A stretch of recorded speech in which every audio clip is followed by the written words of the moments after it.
Hello students, I am Savita Gupta, language instructor. Welcome in learn with Savita. आज इस video में class 10th की English book first flight का chapter his first flight, जो कि 2 स्टोरीज अबाउट फ्लाइट की फर्स्ट स्टोरी है, इसको कवर करने जा रहे हैं। इसके MCQs को कवर करने जा रहे हैं। ये बहुत ही इम्पोर्टेंट वीडियो है क्योंकि MCQs में बहुत अच्छे नंबर आते हैं। Then who is the author of the lesson His First Flight? His First Flight के जो ऑथर हैं वो कौन हैं? Liam O'Flaherty, Robin Klein, Arup Kumar Dutta और Gavin Maxwell. And the correct answer is Liam O'Flaherty. The lesson his first flight is about. तो ये जो लेसन है हिज फर्स्ट फ्लाइट, ये किसके बारे में है? सीगल, पैरट, ड्रैगन और पायलट। देन ये जो लेसन है ये किसके बारे में है? सीगल के बारे में, एक समुद्री पक्षी है। Who was alone on the lace? तो कगार पर अकेला कौन था? A crab, a young seagull, a duck, an earthworm. And the correct answer is a young seagull. Why was the seagull felt dizzy? तो जो सीगल था, जो उसको चक्कर क्यों आ रहे थे? He was hungry, due to excitement, he was flying for first time, he was afraid of the height. तो उसे क्यों चक्कर आ रहे थे? He was flying for the first time. तो वो जब फ्लाई करना शुरू किया था, फ्लाई करने के पहले क्या हुआ था वो आगे हम देखेंगे। What were the young seagulls brothers and sisters doing around him? तो जिस समय यंग सीगल अपने कगार पर अकेला बैठा हुआ था तो उसके छोटे छोटे जो पक्षी भाई बहन थे वो उसके चारों ओर क्या कर रहे थे? Cavorting, banking, soaring and all the above. And the correct answer is all the above. तो क्या होता है कवर्टिंग? क्या होता है कि जब पक्षी हवा में छलांग लगाते हैं और अपना पैर ऊपर करते हैं तो इसको कहते हैं बैंकिंग। क्या होता है कि एक पंख को उड़ते समय जब पक्षी एक पंख को ऊपर कर लेते हैं और दूसरा पंख नीचे करके थोड़ा तिरछा होकर उड़ते हैं, उसको कहते हैं एंड सोरिंग, यानी कि ऊंची उड़ान भरना। तो उसके जो छोटे छोटे भाई बहन थे वो ये सब कर रहे थे और उड़ने की प्रैक्टिस कर रहे थे। What were the young seagulls pretend? तो यंग सीगल अपने कगार पर बैठा बैठा क्या बहाना बना रहा था? About to run, falling asleep, crying, all the above. And the correct answer is falling asleep. तो यंग सीगल जो कि उड़ना नहीं चाह रहा था वो प्रिटेंड कर रहा था, बार बार सिर नीचे कर रहा था बैठा बैठा कि उसको नींद आ रही है। What was the seagull afraid of? Seagull किस बात से डरा हुआ था? Young seagull crying, flying, fighting, swimming. And the correct answer is flying. तो एक्चुअली क्या है, वो बहाने इसलिए बना रहा था क्योंकि उसे उड़ने से डर लग रहा था। नीचे समुद्र का पानी था, खूब ऊंचाई पर उसका घोंसला था, उसे लग रहा था कि यहाँ से गिरूंगा तो मैं पानी में गिर के मर जाऊंगा। तो उसे वो अपनी क्षमता को नहीं पहचान रहा था कि वो पक्षी है और उसका जन्म ही उड़ान भरने के लिए हुआ है, बल्कि वो डर रहा था। Why was the young seagull afraid to fly? तो यंग सीगल उड़ने से डर रहा था, पर क्यों डर रहा था उड़ने से? He was afraid his wings would not support him. He was afraid that everyone judge him. He was afraid his siblings would laugh at him, all the above. And the correct answer is he was afraid his wings would not support him. तो वो उड़ने से इसलिए डर रहा था कि मान लो मैं उड़ा और मेरे पंख नहीं खुले, पंखों के अंदर हवा नहीं भरी और मैं उड़ नहीं पाया तो क्या होगा। तो उसको लग रहा था कि उसके पंख उड़ने में उसका सपोर्ट नहीं करेंगे, इसलिए वो उड़ान भरने से डर रहा था। The great expanse of sea stretched down beneath. The word expanse means तो नीचे समुद्र का विशाल विस्तार फैला हुआ था। तो ये यहाँ पर एक्सपेंस यानी कि विस्तार शब्द का क्या अर्थ है। Huge, large open area of sea, large space, bounded area. तो आप गेस कर सकते हैं क्या हो सकता है answer. Large open area of sea बहुत आसान है, समुद्र का बहुत बड़ा खुला हुआ क्षेत्र। What did his parents threaten him if he did not fly? तो जब सीगल के जो मदर फादर थे, उनके पेरेंट्स थे, उन्होंने देखा कि सब बच्चे उड़ रहे हैं, ये नहीं उड़ रहा है, तो वो बार बार उड़ाना चाह रहे थे उसको कि वो उड़ना सीख ले। और जब वो तरह तरह के बहाने बना रहा था तो पेरेंट्स ने उसको क्या धमकी दी कि अगर वो नहीं उड़ेगा तो वो क्या करेंगे। Never talk to him, to punish him, to starve him, to abandon him. Then correct answer is to starve him. तो उन्होंने कहा कि हम अभी तो तुम्हारे लिए खाना पकड़ के ला दे रहे हैं, छोटी छोटी मछलियाँ पकड़ के ला रहे हैं, पर कब तक, अगर तुम नहीं आओगे तो हम तुम्हें खाना बिल्कुल नहीं देंगे और तुम्हें भूखे रहना पड़ेगा। Nobody had come near young seagull for the last. तो यंग सभी उड़ रहे थे, उनके मदर फादर भी बच्चों को ट्रेन कर रहे थे। ये अकेला कगार पे, यंग सीगल अकेला कगार पे बैठा था। तो कितनी देर से बैठा हुआ था, कोई उसके पास नहीं आ रहा था। Nobody had come near young seagull for the last. पिछले कितने घंटों से बेचारा सीगल अकेले बैठा था। 6 hours, 10 hours, 12 hours और 24 hours। यानी कि करेक्ट आंसर है 24 hours। पिछले 24 घंटे से वो अकेला बैठा था। अकेला बैठा था मतलब कि वो भूखा भी था। Seagull's family called him coward because, seagull की जो फैमिली थी वो उसे कावर्ड यानी कि कायर कह रहे थे। क्यों कह रहे थे। He doesn't want to fly, he was afraid of flying, he was lazy, all the above. And the correct answer he was afraid of flying. उसको कावर्ड इसलिए कह रहे थे क्योंकि वो उड़ने से डर रहा था।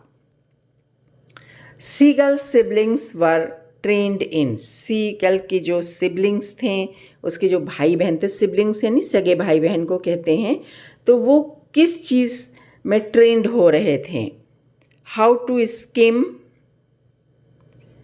Art of flight, dive for fish, all the above. And the correct answer is all the above. तो स्किम कर रहे थे, आर्ट ऑफ फ्लाइट यानी कि उड़ने की कला सीख रहे थे, डाइव फॉर फिश पानी में किस तरह गोता लगा करके मछली पकड़ लें, इस चीज़ की वो प्रैक्टिस कर रहे थे। यानी कि correct answer is all the above. Who gave young seagull a piece of fish. 24 घंटे से पक्षी अकेला बैठा हुआ था, कुछ नहीं खाया था, तो उसको फिश का एक छोटा सा टुकड़ा किसने दिया। Mother seagull, father seagull, brother seagull और sister seagull. And the correct answer is mother seagull. तो मदर सीगल एक छोटा सा पीस फिश का पकड़ करके उड़ती हुई कगार के पास तक आई और उड़ते हुए वो उस पक्षी को देना चाहा एक मछली का टुकड़ा। कगार पर नहीं दिया बल्कि उड़ते हुए वो दे रही थी कि आओ और आकर के ले लो। What food did seagull's mother give him? तो सीगल की मदर ने जो खाने का सामान दिया था वो क्या चीज़ था? फिश, अर्थवॉर्म, इंसेक्ट्स और meat. And the correct answer is fish. एक फिश दिया था। The sight of what maddened him, किस चीज़ को देख करके सीगल बिल्कुल पागल हो गया?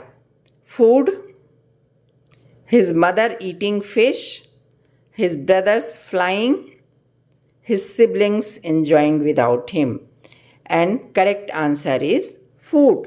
तो आप देखिए पिछले 24 घंटे से खाया नहीं था, कगार पर अकेला बैठा हुआ था और माँ उड़ती हुई समुद्र में थोड़ी दूर से उसे दिखा रही थी खाना, यानी कि फिश। तो वो बिल्कुल खाना देख करके बिल्कुल पागल हो गया था क्योंकि भूख से वो व्याकुल हो रहा था। What did the young seagull do when he saw his mother with a piece of fish? तो जैसे ही सीगल ने देखा कि उसकी माँ एक मछली को पकड़ करके उसकी ओर दिखा रही है उड़ते हुए, तो उसने क्या किया? He flew towards her, he fell asleep, he cried for fish, he looked at her mother. And the correct answer he flew towards her. वो अपनी माँ की ओर उड़ा। तो आप सोचिए कि कगार पर वो यंग सीगल बैठा जो उड़ना नहीं चाह रहा है, कगार से 1 मीटर की दूरी पर उसकी माँ उड़ते हुए उसको फिश दिखा रही है। ठीक है, तो वो उड़ करके उसे अपनी माँ तक पहुँचना है भोजन लेने के लिए। तो वो ही फ्लू टुवर्ड्स हर, तो अपनी माँ की ओर उड़ने की कोशिश किया। Why did mother seagull stop midway while giving him the fish? तो माँ सीगल जो थी वो कगार पे ला करके फिश नहीं दिया, बल्कि वो रास्ते में ही उड़ती हुई रुक गई। ऐसा क्यों किया? She got tired to push him to fly out of hunger. She was mad at him. She was tempting him. And the correct answer is to push him to fly out of hunger. तो वो कोशिश कर रही थी कि वो इतना भूखा है और इस मछली को मुझसे लेने के लिए ज़रूर उड़ने की कोशिश करेगा, इसलिए वो आधी रास्ते में थोड़ी दूरी पर रुक गई। Who fell outward and downward into the space? तो बाहर की ओर आसमान से नीचे की तरफ कौन गिरा? Young seagull, mother seagull, father seagull और brother seagull. And correct answer is young seagull. तो जैसे ही वो मछली को लेने के लिए कगार से उड़ा, पंख तो पूरे खोले नहीं थे, थोड़े से खोले थे, तो वो सडनली कगार से नीचे समुद्र की ओर गिरने लगा। आगे की कहानी मैं जब हिंदी एक्सप्लेनेशन करूँगी तब बताऊँगी। How would you describe the scream of the seagull after flying? तो जब ये सीगल उड़ रहे थे वो बहुत ज़ोर ज़ोर से चिल्ला रहे थे, चीख रहे थे, बहुत तेज़ तेज़ आवाज़ निकाल रहे थे। तो उनके इस चीख को आप किस तरह डिस्क्राइब करेंगे? चीख किस चीज़ की थी वो आप कैसे बताएंगे? एलिशन, बिवाइल्डरनेस, अफ्रेड और shock. And the correct answer is elation. Elation यानी कि बड़े उत्साह से वो चीख रहे थे। What was the young seagull's reaction when he finally flew? तो नीचे गिरता हुआ जो सीगल था, अचानक उसने अपने पंख खोल दिए। नहीं, बाई डिफ़ॉल्ट वो तो पैदा ही हुआ था उड़ने के लिए, तो अपने आप उसके पंख खुल गए। वो नीचे गिरते गिरते पंख फड़फड़ाने लगा और फिर धीरे धीरे उड़ने लगा। तो यंग सीगल जब फाइनली उड़ना शुरू किया what was the young seagulls reaction? तो उसका खुद का रिएक्शन क्या था? He was scared, he was happy, he was excited, he was relieved, and the correct answer is he was excited. वो बहुत ही उत्तेजित हो गया कि अरे मैं भी उड़ सकता हूँ. How did the young seagull's mother react when he finally flew? और जब वो यंग सीगल उड़ने लगा तो माँ का क्या रिएक्शन था? She was scared, she was happy, she was excited, she was relieved, and the correct answer is she was happy. वो बहुत खुश थी कि उसका ट्रिक काम कर गया. मछली का टुकड़ा लेने के लिए मेरी ओर उड़ करके आया, नीचे गिरा और फिर उड़ना इसका शुरू हो गया. तो मदर सीगल बहुत खुश थी. What was the young seagull's father react? How did the young seagull's father react when he finally flew? तो जब वो यंग सीगल उड़ा तो उसके पिता ने कैसे रिएक्ट किया?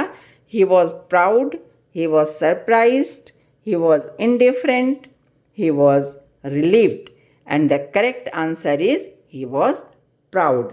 अपने सबसे छोटे सीगल को उड़ता हुआ देख करके फादर सीगल बहुत ही प्राउड फील कर रहे थे. उन्हें बहुत गर्व हो रहा था. What did the young seagull sibling do when he finally flew? और जब सबसे छोटा सीगल उड़ने लगा ऊपर तो उसकी भाई बहन जो पहले से उड़ रहे थे उनका क्या रिएक्शन था?